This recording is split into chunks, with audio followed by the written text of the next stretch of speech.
Hello, everyone, and thank you for tuning in.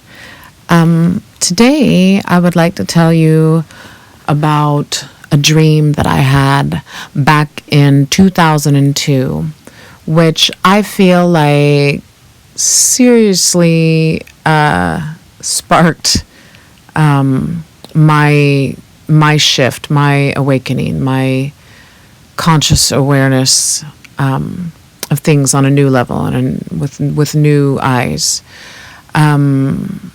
So I'll just get right into it.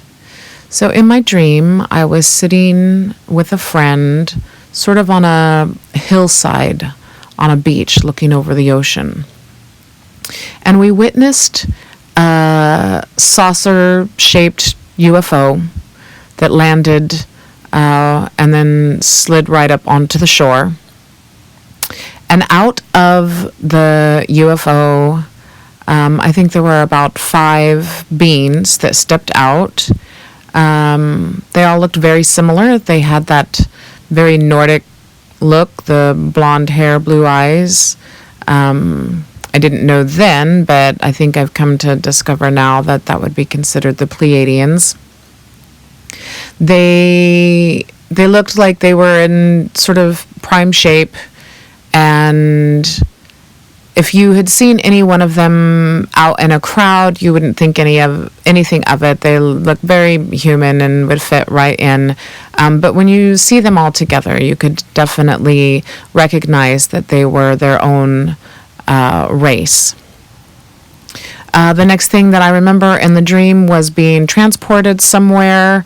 It sort of looked like I was in a tube of liquid light, or sort of similar to the liquid metal look, like mercury, or like in the Terminator movie, that liquidy metal. So I felt like I was in a tube of this being transported to wherever it was that we went. I even felt like I was part of this liquid light myself. And then the next thing that I remember was being on an examining table. I did not feel violated. I didn't feel afraid. They were very reassuring to me that everything was fine and okay. And plus the energy there just felt different and peaceful. I'll get to that in a minute. But they spoke to me, and I could hear them audibly with my ear. What them speaking sounded like gibberish to me. Their language didn't make any sense at all. It just was very like as far as it sounded to me. But in my mind, I heard what they were saying in a way that I could understand it in my own language. So there was telepathic communication going on that way, and they reassured me that everything was fine. They took out this device that sort of looked like what you might think, sort of the shape of maybe a handheld tube fluorescent light kind of device, only much more futuristic looking, silver metally with the light encased in it. And they just held that up to different bones on my body, like up against my forearm, and it gave them different measurements of my bone density and bone measurements, and I think like blood oxygenation levels and pretty much any information, I guess, that they needed about my body. And so it wasn't painful, it wasn't intrusive, it wasn't scary. It was just like these scans that this device that they would hold up against different areas of my body would give them information.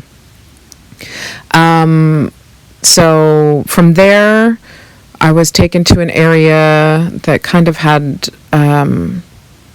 hallways that were round, big round hallways. I felt like I was on a ship, not necessarily on a planet or anything, but the ship was the size of a city. And so I was taken to these classrooms to kind of see what was going on, and they were studying human studies. So they had like these test tubes and vials with different fluids and stuff in it, and they were discussing our studies of diseases and our studies of trying to cure diseases, and but they were talking about it as though it were like ancient history, because we had already, or at least in this space or realm or wherever it was I was, that those diseases had already been cured. But they were studying our study of diseases, if that makes sense. And so so then I was taken to a sort of futuristic hair salon, which is kind of cool because, again, this was in 2002 that I had this dream. So this was 17 years ago. I think maybe, I don't even know. I'm sure there was some cell phones back then, but not anything to the degree that we have now. Certainly not smartphones. The reason I bring that up is because, so I sat down kind of like in front of a computer screen, and the screen pulled up, and rather than having a hairstylist, there was an operator of the machine. And so I would say, like, what kind of hairstyle I wanted. I'd like some bangs and some wispy this and, an inch off the length and some layers or whatever. And the operator would program that into the system, and then the screen would show a picture of what I would look like with this hairstyle. Very much like the apps that we have today, where we can just put different hairstyles on ourselves. And so then you could be like, well, no, I'd like it a little shorter here or this, that. And then the operator would kind of make those adjustments, and then the program would show you a new picture until you got what you liked. And then you could say, yeah, that's what I want. So then once they activate the system to give you this haircut, all of these different random blowers would come on, and your hair was being blown in like every which direction according to the coordinates of this haircut that you were going to get. And then these lasers would come on also in every which direction that matched the blowers, and again, the mapping out of the coordinates of what was going to give you this haircut. And so your hair's blowing all these different directions, and all these lasers are zooming around in your hair and cutting it off here and there. And then the blowers shut off, and the hair falls down to the floor, which is like a open metal grate. So all the hair falls down through the open metal grate floor, down to the bottom where there's like these intense vacuums, and then they just activate those, and then it sucks all the hair out. But meanwhile, now the blowers have fallen off, and your hair drops, and your haircut looks perfectly like the picture and the screen. So that was pretty cool. I thought that would be like really fun in a movie or something. And so then another part of the dream that I remember was walking down one of these like circular halls, and I'm coming across someone that I can't explain why, but I knew them to be that they were some sort of spiritual leader or guru or clergy type person or whatever, here where we were, which I found, I was sort of miffed by it, or like confused by it, because the energy in this place that I was way different than the energy here. And the best way that I can describe it is just like all the tensions were gone. Like there wasn't a feeling of competitiveness or clashing egos. There wasn't strife and struggle and like the feeling of being in, survival mode and trying to get by and that sort of thing. And there was definitely, they had definitely transcended that energy. And the feeling I can liken to if you've ever been in a lightning storm or anything where your electricity has gone down, and you feel that difference from that buzz and that vibration that's always on, that we're used to and aren't even aware it's there until all the electricity goes down on your block, and then suddenly you feel this release or this letdown or this lack of that tension or that buzz that you never even realized was there. That's kind of the difference between the heavy energy here versus the light ease of being, the peace that I felt there. So, and at this particular time in my life when I had this dream, I was going through a lot of like pushing away of the beliefs that I had grown up with, which were very dogmatic in the religion that I had grown up in.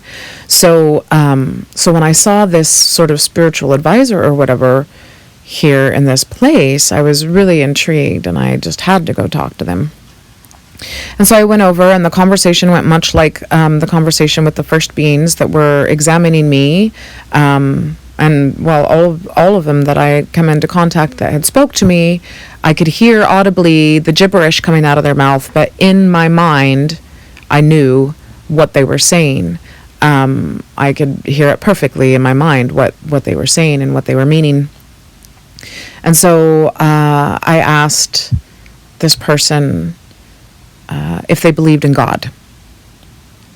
And their answer was, I used to, which was frustrating to me because I thought, well, that's not an answer at all. And I expected something much more poignant and to hit home for me. And so I said, I'm asking because, I was raised religiously, and I used to think that I knew what I believed in regards to God, and now I don't know anymore. I've lost my faith, and I don't know what to think or what to believe.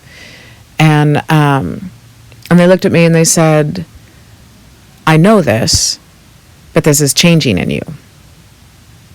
And they left it at that. Again, I walked away with like, okay, I wanted so much more than that.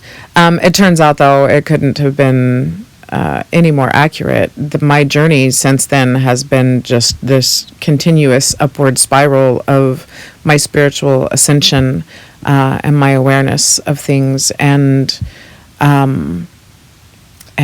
yeah, so that was like the meatiest parts of that dream.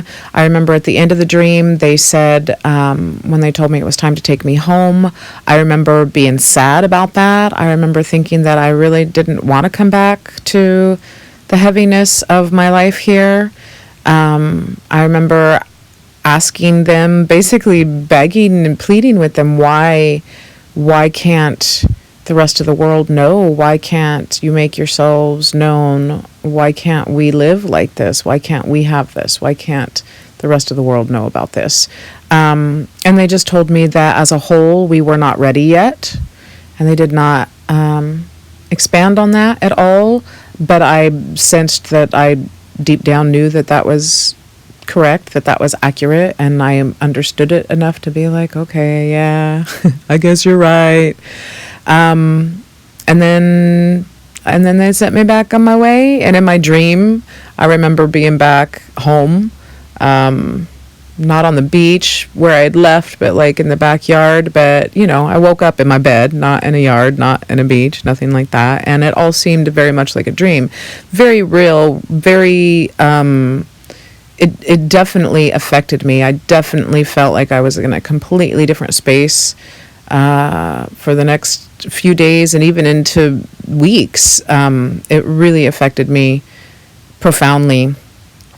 And looking back on it now and the experiences that I have now, 17 years later, and the knowings that I have now, I realize that this dream and whatever activations that I received through that, or whatever recalibrations of my vibrations and frequency that happened there.